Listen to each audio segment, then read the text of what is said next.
You're listening to the Happy Hour Todcast presented by GoodCleanFunLife.com.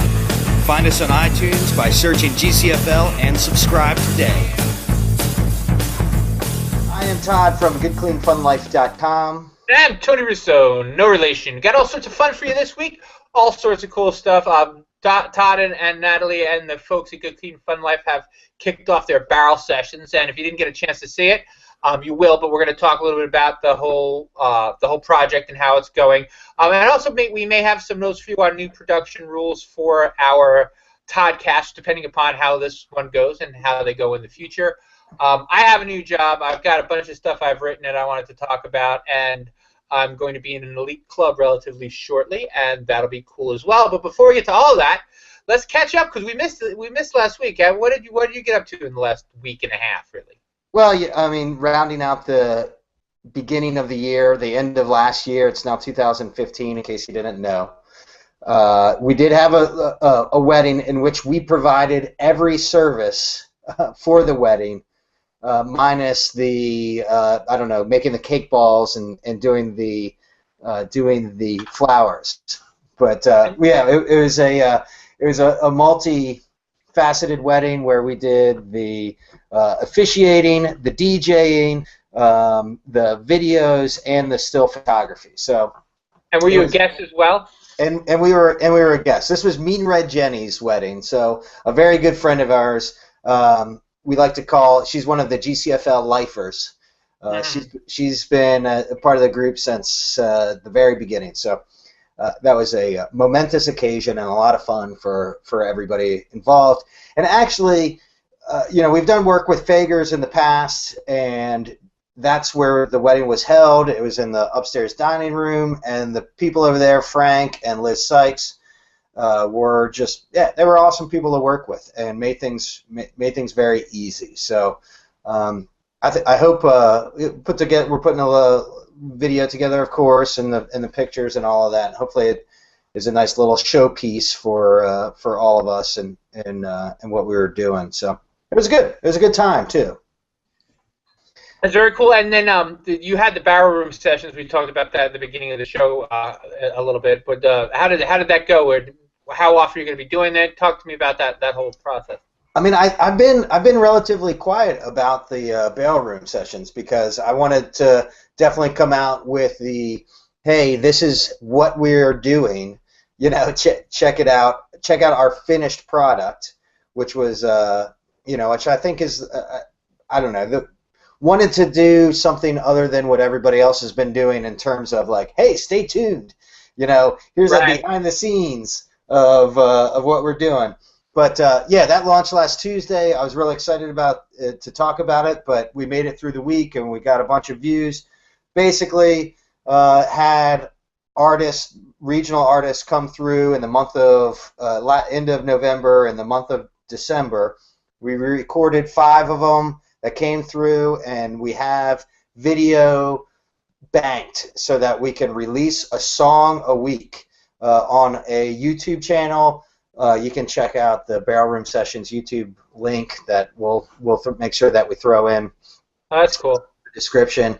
And it's funny. So I did a creative project, and the first thing I did was not create a Facebook page. Trying to maybe do a little bit of experimenting like we normally do, and do something a little different. So we just have the YouTube channel. We have an Instagram, and we're just basically promoting it through that and our personal Facebook, and of course the Good Clean Fun website as well. So.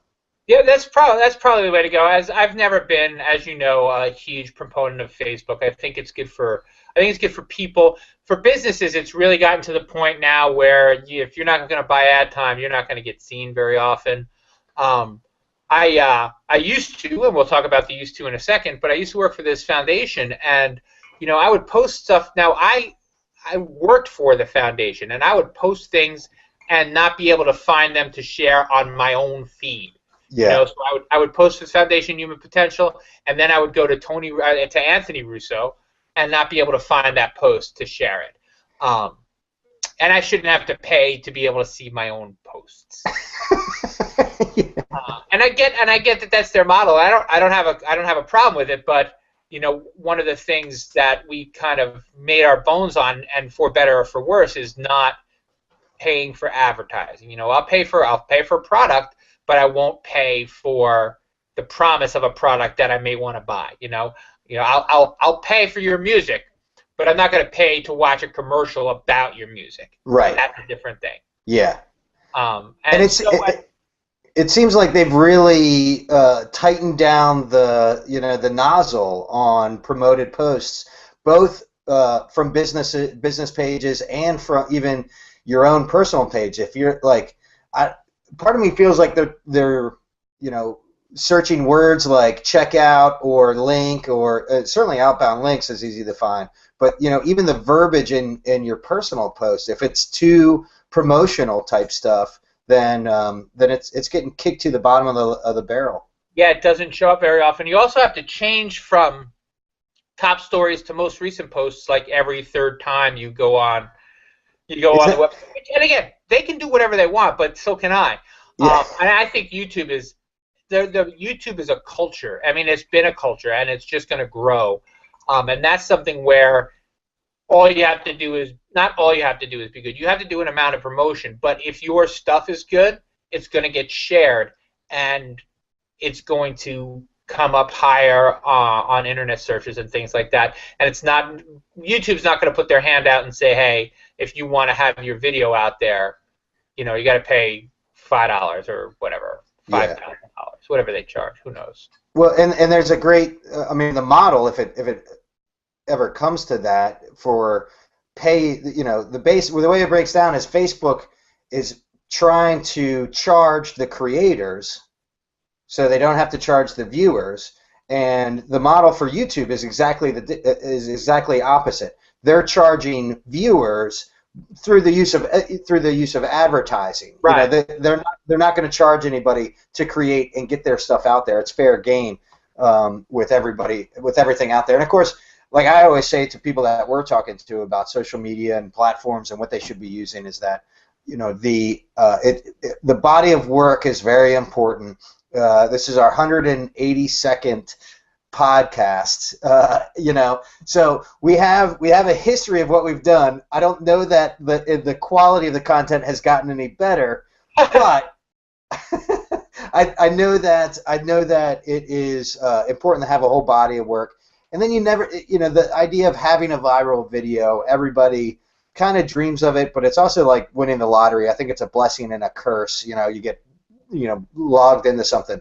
It's more important to be doing something on a regular basis. So, and that is the whole purpose of what we're doing with the barrel room sessions. So, and the thing about the barrel room sessions, I don't do it the same way, but I look at it the same way. I wrote this book. I don't know if I noticed, if I told you, but the idea is that's not going to be a bestseller. It's not going to be assigned in classes.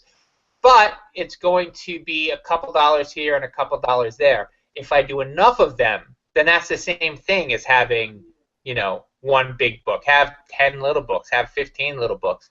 And for the barrel sessions, I would expect it's the same way. Like if you just get a nickel or a buck each video, in 10 years, that's a lot of bucks per video per day. You know what I mean? Yeah. It builds up, and that's the long-term gain, is the one that I think you're going to have more success with, especially on the internet. So your book that you wrote, is that a formulaic? I'm not saying that you wrote. Formulaic's probably close. Yeah, I can do it over and over and over again. Yeah, and that makes sense. But specifically, the beer book, have they done those with other authors in different regions, like they have the same publisher? They have a bunch. So I hope to do, like I said, Southern Delaware next. I may do Delaware Distilling. I'm going to do Eastern Shore Food if they'll publish it for me, and if they won't, I'll find someone else who will, because I'm already into the research, and it is wonderful. All of the things, I have so many wonderful muskrat stories, and I didn't even move on to slippery dumplings or whatever, oyster fritters. muskrat alone, I could do a book, Eastern Shore Muskrat Eaters, the Muskrat Eaters, I could call it. The Muskrateers. The Musketeers, yes, absolutely. All sorts of fun stuff. I hope to go. There's and you'd absolutely be welcome. But sometime in March, there is a game dinner that features muskrat in like the Mount Vernon Firehouse. Nice. And the trapper guy I went to, he's like, "Oh, I don't go to that. Those people are like Vikings." He's like, "It's like being at a Viking meal." And I'm like, I'll go to a Viking meal. He's like, people just pull the food with their bare hands off the trays as the people walk by. I'm like, yeah, I'll do that. Maybe get a big stein and, I don't know, wear a pointy helmet. I would play that game. That sounds fun. That would be enjoyable. But I've actually been pitching the muskrat story, and I might be able to get that published separate from the book, like in a magazine article. That's the. I sounded very smart at the bar the other day when I made the comment.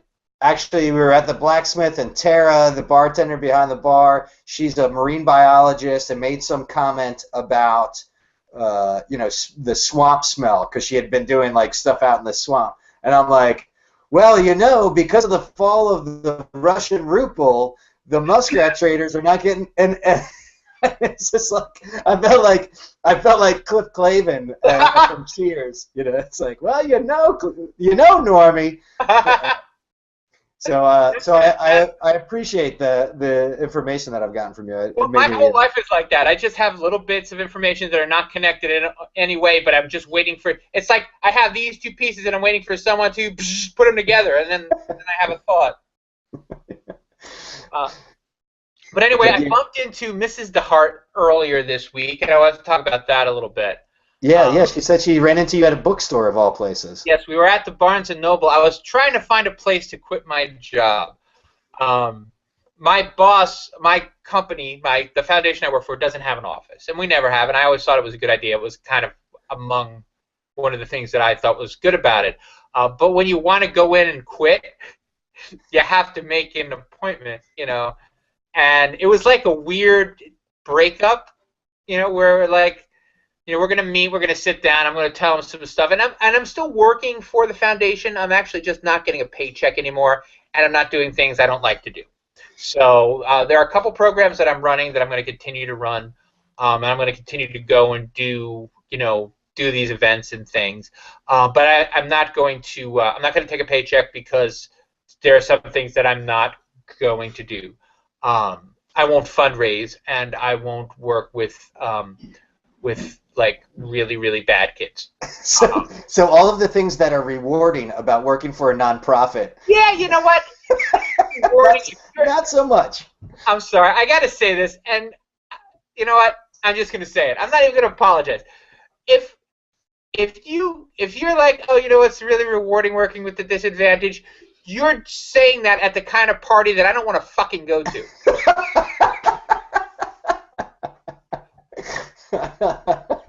Every time someone says to me, oh, that must be so rewarding, I'm like, oh, that's right, I fucking hate you. No. I want to do good things, but I mean, you have to do good things that are in your wheelhouse. And I can help some kids, but I can't help all the kids. Right. And I don't want to make the effort to help a lot of the kids. Yeah. Well, that's like I always say, I'm always willing to donate time or services to, any of the number of wonderful charitable organizations that are around here. I think the area is very generous. But I refuse to give money because I'm just one step above one of those charitable cases as a small business owner. If I give you this $1, you're probably going to have to give me 75 cents of it back in another 6 months. So, you choose. Yeah. I'll give you a quarter. There you go. Problem solved. There you go.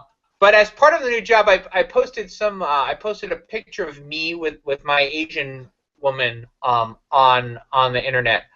And what I got a kick out of it was I got this Asian statue at one of those switch the Christmas present party. Yeah.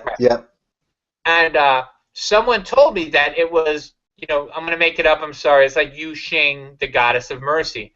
So what I posted was back in the newspaper business, period. Have mercy, period. And I just took a picture of myself with mercy in front of like the proofing board, and no one got that joke at all but me, and so that's why I figured I should tell you so that way. Okay. You my I thought I think I know the party that you probably got that at, and I thought it was going to go viral on the internet that it wasn't the goddess of mercy, that it was something else, more salacious. Or salacious, yeah. And in other news, downtown Salisbury, that's going to be a thing now. As part of my new job, I'm going to be doing the downtown Salisbury beat. So Salisbury is what the next big thing? What do we decide? I coined the phrase Maryland's next big thing, the hashtag next big, and it's actually pretty fun because I see Jake Day, city councilman up there that's using it. Actually had a great kind of creative come together with my old buddy Jesse, who works up there. I mean, I don't know. You're talking about trying to talk to somebody down there. He might be a good person to talk to. I almost called him, but I know that he doesn't answer his email. Yeah.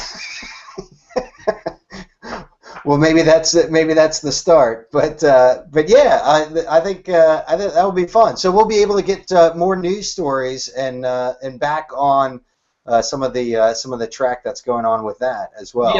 Yeah. Well, we'll probably be back to someplace between Bayside Gazette and Star Democrat. More news, less news than Star Democrat, less hate than Bayside Gazette. There you go. But still lots of fun stuff that actually happened in the real world, rather than things I saw on the internet while I was trying not to kill myself. Well, and as we're putting together this, hopefully this works out. We do a new little format for this and continue to refine it. We have to refine the Todcast every time you get a new job. Right, as the rules. So we've done a fair bit of refining. But I think one of the cool things, or for me, is newsworthy, and maybe even know something about this.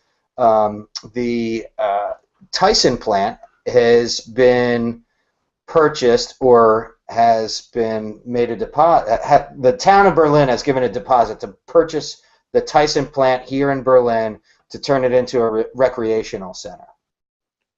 Yes. So the big property that's over there, and I had a great sit-down meeting with the mayor, which I just like saying that. In fact, Natalie will make fun of me because I've said it like anytime I start a conversation, it's like, I had a great meeting with the mayor the other day. We met actually at the brewery to talk about a skate park, and I'm pretty sure that's my life coming full circle. When I can contribute to the community at the brewery regarding skateboarding. But yeah, I'm actually putting my foot, dabbing my toe in the political environment here in Berlin. So it will be good that you're covering Salisbury, so that there's still some proxy to that as well. Well, as far as talking to, what are you going to say? Like, oh, I was talking to G, or I was talking to G Williams, or I was talking to Mr. Williams. There's no good way to say who you were talking to. Right. You're a big shot. You're going to talk to big shots, And we had a 2-hour conversation, and a lot of things came up in that conversation that were really good. So I had a great talk with Yes, well, I spoke with Jake Day today, so how's that? Ah, there you go. I was speaking with Jake Day, Salisbury City Council president. He's a good guy. Yeah, he seems like a decent guy. I've also been hanging around with our new delegate, Carl Anderton, who is from Delmarva. So there's that to look forward to in the coming political sessions. Hopefully he won't do anything too outrageous. That's what I'm hoping on that end. As being a person from Delmar, you're hoping that your fellow Delmarian doesn't. Yeah, and he's not from Delmar, I don't think per se. I think he's from Mount Vernon. So this is a big city here for him. Well, very good, very good. You going to discuss it over some cigars or something like that? Yeah, well, we very well may. The cigar gossip, I have cigar gossip on the list. So I think we spoke about this on the last Todcast. A friend of my father's kid, who's about my age, is the new editor of Cigar Aficionado magazine. Wow. Cool. Very cool. It's very cool. We just did kind of like a little bit of back and forth. After I wrote the book, the two fathers got together to brag about how their sons were famous writers, Right. And but when you work for Cigar Aficionado magazine, they just put out their list of the best 25 cigars in the world this year. The best 25 cigars of 2014. And this guy got an extra box, and he sent them one to my dad. So I'm gonna get to try a cigar that I normally couldn't get my hands on or afford. Wow, that's kind of cool. Once Cigar Aficionado puts it out, you can't buy it anywhere because everybody runs out and snaps it up so they can say, "Oh, that's a bullshit," or "That was a good idea," Right. Is there going to be more cigars in the marketplace because of the sanctions with Cuba and that sort of thing? Does that change the whole landscape of it? The rumor on the street is that cigars are going to get a lot worse and then a lot better because once they can, because right now I think you can only buy like $100 of cigars at a time, so the price of cigars is going to go up, and then it's going to level out, and then the quality is going to go down, and then it's going to level out, and then it'll be like getting actual champagne versus what's it called? Sparkling wine, Right. I'm pretty excited about that. As I said, I got a bunch of cigars from my dad for Christmas, and I love good cigars, but I can't smoke them for several reasons. Reason number one, it's really freaking cold now, and you can't sit outside for an hour and enjoy a cigar. I mean, you can sit outside for an hour and smoke a cigar, but you don't enjoy it as much as you do when you're not shivering.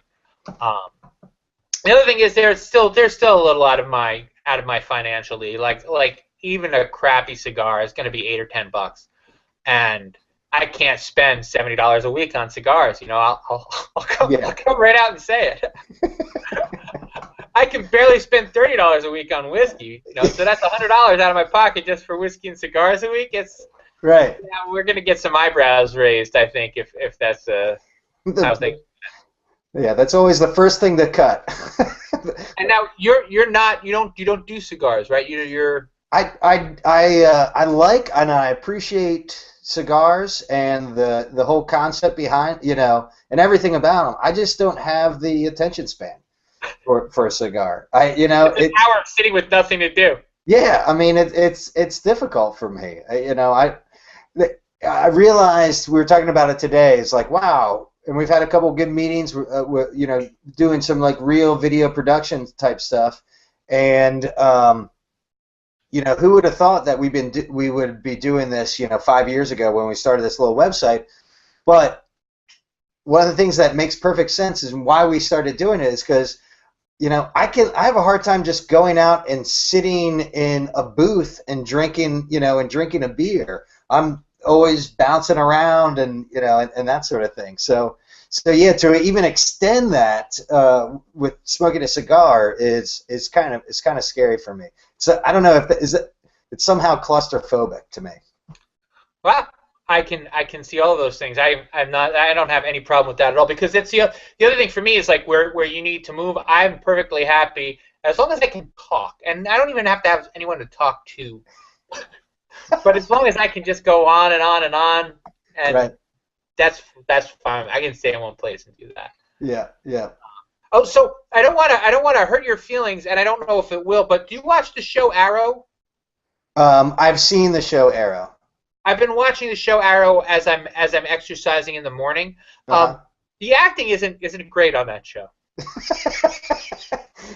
Well, it is on the CW. I didn't know that actually, and I was complaining to my daughter Amanda about the show. Yeah. I'm like, I watch it every day. I'm like, it's a terrible show. I said, it looks like something like on the CW or something. She's like, it is on the CW. But I'm watching it on Netflix, so I had no idea. Oh, well, that makes sense. Well, actually, we've watched Flash a couple times, which is also on the CW. And actually, in that sort of nerd realm, too, I'm pretty excited. And I see it like this. Okay, the CW has a couple DC series. DC being the rival or opposite of Marvel. And as far as the books are concerned, they're both at this stage of the game, very comparable in terms of number of titles and the type of titles that they have. But I like the more adult, kind of less cheesy type stuff. And one of the darker titles from Marvel is Daredevil. So it's a guy, lawyer, who turns blind, but all of his other senses are heightened, and he fights organized crime in New York. So it's not over the top. It's kind of like the dark Spider-Man. Yes. Netflix. Daredevil's my favorite. I'm looking forward to that. Yeah, so Netflix is doing the series. I'm sure you know. So that's going to be a regular series, which I think the idea of doing a series on these comics instead of all these big major motion pictures is definitely the way that it should be. Slow developing, stories. Even the show Gotham, which I don't watch on a regular basis, I think is more along the lines of the Dark Knight and that sort of thing, and kind of cool to see a different aspect of things and slow developing stories, as long as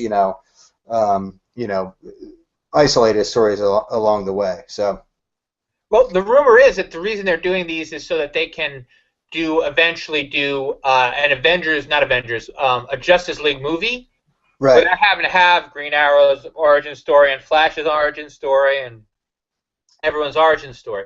Yeah. Which is cool and which makes sense, and it makes sense more now that I'm watching it because the actor who plays Green Arrow, not bad. Yeah.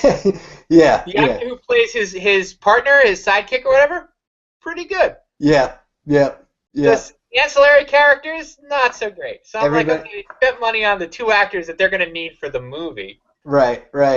And then the rest of it is just like, okay, this is how Green Arrow became Green Arrow, and that's all it's been so far. I don't know. I mean, I don't know, 5 or 8 episodes in, and it's really just this is why he's Green Arrow. Well, it's interesting too because Green Arrow is one of Kevin Smith's favorite books, and he actually wrote a couple miniseries of Green Arrow too. So it'll be interesting to see if that does ever make it to the big screen. He's always got his hands in the comic that realm. So yeah, that would be interesting. That would definitely be interesting. Very cool. So coming up this week, you can see me at the Salisbury downtown for Third Fridays in Salisbury this week. They don't have any outside stuff, but they apparently have inside stuff. I do expect to stop by the Brick Room and return with a full report on that. Have you been? To the Brick Room? Yes, I have. I love the place. I mean, I've only been once. We kind of got the quick once over, but it feels like an Annapolis bar in a good way. It's not a man cave. But it has that real kind of it has that bar room feel. I like a lot of things about it right now. So very cool. I've been in Echelon, which they don't have a really great beer selection, and that's always tough for me. Right. Only because I can't drink whiskey when I'm out because I'm not going to have a glass of whiskey and go home. That's dumb. And you're not going to have 2 glasses of whiskey and go home because that's dangerous. So I drink beer. Yeah. Yep. Yeah, and they have a good selection at the Brick Room too. That's what I have come to understand. So looking forward to going that. I'll return with a full report and all sorts of other stuff. On Salisbury, like I said, I'm going to be doing a monthly. Now I'm sorry, and also in the Metropolitan, I got a food column now. So now I wrote my first food column. Keep your eyes out for that in February's Metropolitan. Very good. Yeah, it's not bad. Yeah, that's pretty good. Actually, Natalie we need to talk because Natalie's wanting to do some food picture recipe story kind of stuff going on, and perhaps a book or something like that. So yeah, that's exactly what I'm hoping to do. Is when I pitch this, when I pitch my Eating on Delmarva book, I want to have a column credit. So when they called and they're like, "Hey, will you write a food column?" I'm like, "Yeah, I'll write a food column, absolutely." There you go. There you go. It's still a little, it's a little precious. It's like, aren't the crab cakes at the Market Street Inn very good or whatever? I don't know. I mean, like, what I do is I write the column and then I pick 3 foods and 3 different restaurants and say they're all great. little behind the scenes of how it's written. You know what? It's what I've discovered now as I'm back to writing, because I had to do a lot of writing this week, and it's one of those things that just doesn't. It's just now it's really easy. Now it's really just a matter of doing it. Yeah. And one of the things that I was talking about was like, it doesn't have to be. It has to be true, but it doesn't have to be true for you. They pay me to write this. They say this is what's good. I'm like, okay, this is what they say is good. Right. So I wrote about comfort food. The idea is comfort food. I'm like, okay. So I did 500 words on why comfort food is cool, and those 500 words are good. Yeah. And I'm like, and they're good here. Yeah. That's fair. I think that's a good compromise, I'm just waiting for someone to call me up because I said something. I said, I don't know, steak tartare at one of these places was good, or not steak tartare, but whatever. Right. I'm like, hey, try the veal. It's the best in the city, Don't forget the onion loaf. Right. And the thing is, I'm not going to say it's bad. If it's bad, I'm not going to. When I was a reporter and eating meat, I don't know if that ever happened. But anyway, people were always like, try the food. I'm like, why? Yeah. If I don't like it, do you think I'm going to write I don't like it in the newspaper? I'm not a professional. And if I do like it, it doesn't matter because I'm going to say I liked it anyway. But I don't want to be put in a position where I have to say I tried something and it was good when in fact it wasn't. So Right. why don't we part friends, and I'll say you have the best orange crush on the beach. Right. And we'll leave it at that. Yep. There you go. That's don't make me lie. I'll lie, just don't make me lie. Right. I'll lie on my own thing. Based on certain sources, the veal is amazing. So what do you got coming up anything coming up in the barrel room this week? Anything coming up generally this week? Well, what's exciting is actually we filmed a lot of the barrel room sessions, like I said, early December, late November. So we are going to, now that we've launched, we're going to revisit actually recording. Scribe, our friend, is coming down this weekend. We're going to be recording him, and the guy that we're doing sound with is also bringing a band down from D.C. So we're going to do 2 sessions this weekend and try to get that on lockdown. Also, there's a couple other events that are going on. A songwriter thing at Fager's. Actually, RAR is doing a tap takeover downtown Salisbury at the Cellar Door. The Cellar Door on Thursday. And we'll be recording Saturday, and just around the corner is there's going to be a Children's House by the Sea fundraiser on Monday. So here it is, January. I feel like we're already midsummer with the amount of events that we're going to be trying to cover. So we'll keep you posted for sure. Very cool. And other than that, I got nothing else. How about you? I got nothing. All right. Well, then, may Todd give you the sense to live in a small town. We'll see you next week at Happy Hour.